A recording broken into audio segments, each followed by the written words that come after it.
So before we jump into this video, I just want to give a big shout out to everybody who's been supporting me in my quest to becoming a full-time content creator. I appreciate all of it to the utmost extent.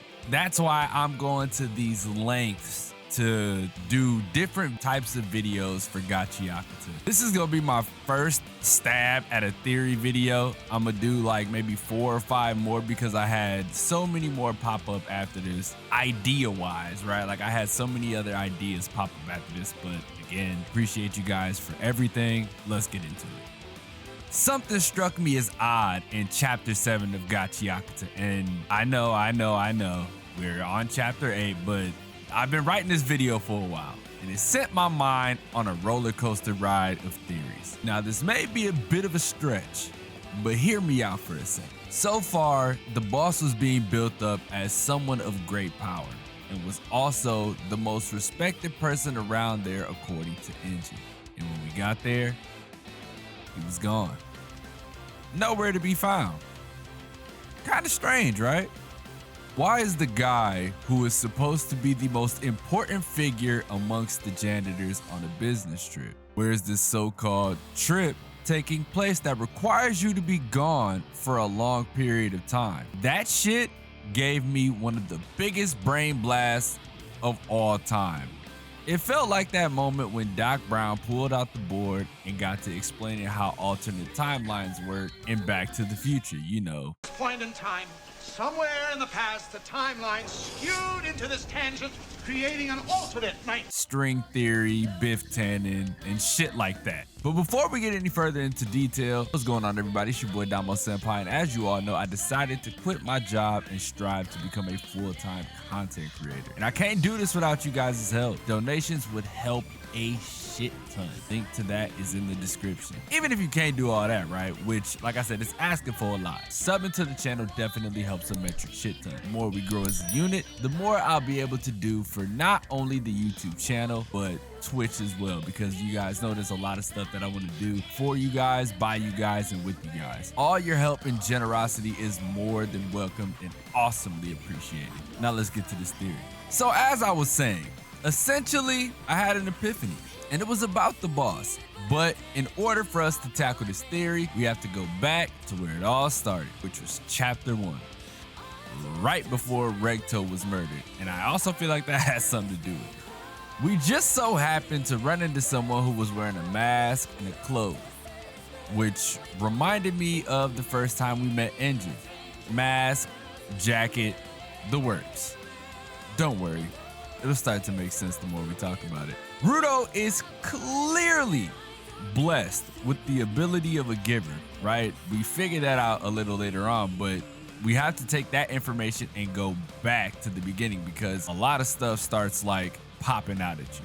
Rudo was being raised by Regto as a normal child, right? Air quotes, because if you go back and look at a lot of what Regto was saying, it feels as though he was prepping Rudo for this exact situation, but I digress. We get to the house and there we find Regto murdered in cold blood. Now, the question you need to ask yourself, after everything that we found out, right? Why, when Regto was murdered, was Rudo not murdered as well? Because remember, they ran into each other. The person who murdered him, why didn't he kill Rudo? It couldn't just be a coincidence, right? You guys know where this goes. This leads to Rudo being convicted of murder and being sentenced to death by being dropped off into the abyss, as they do with everybody.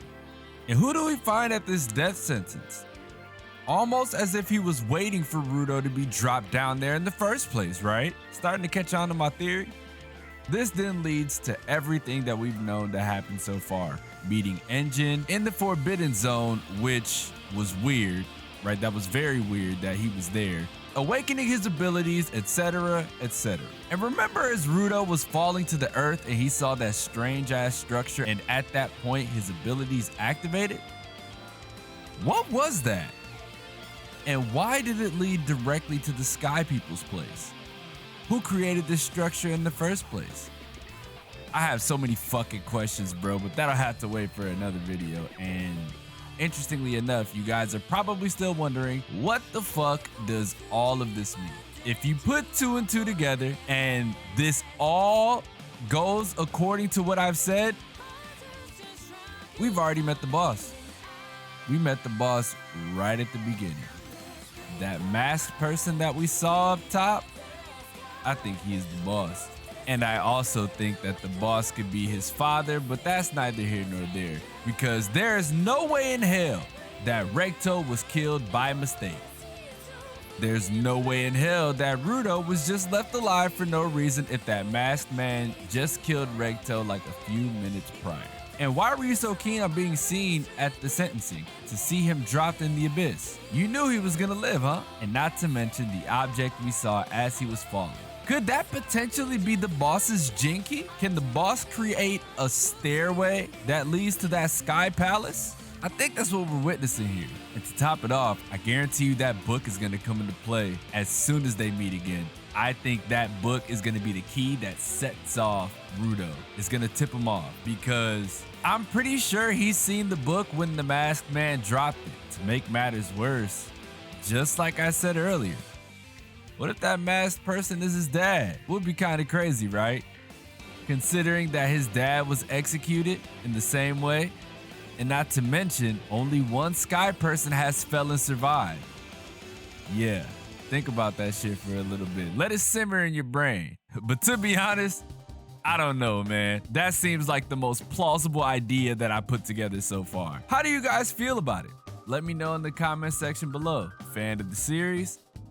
Make sure you hit that subscribe button. The more people we get supporting the gang, the more we can do as a unit. I plan on reopening my Patreon, so if you guys would love to support me and see more lore videos and theory videos like this one, make sure to let me know in the comments as well if you guys would be down to support that. If you'd like to see more Gachiakuta videos in general, just like the regular ones, leave it down below. And as always, it's your boy, xDomoSenpaix, and I'll catch you guys in the next video.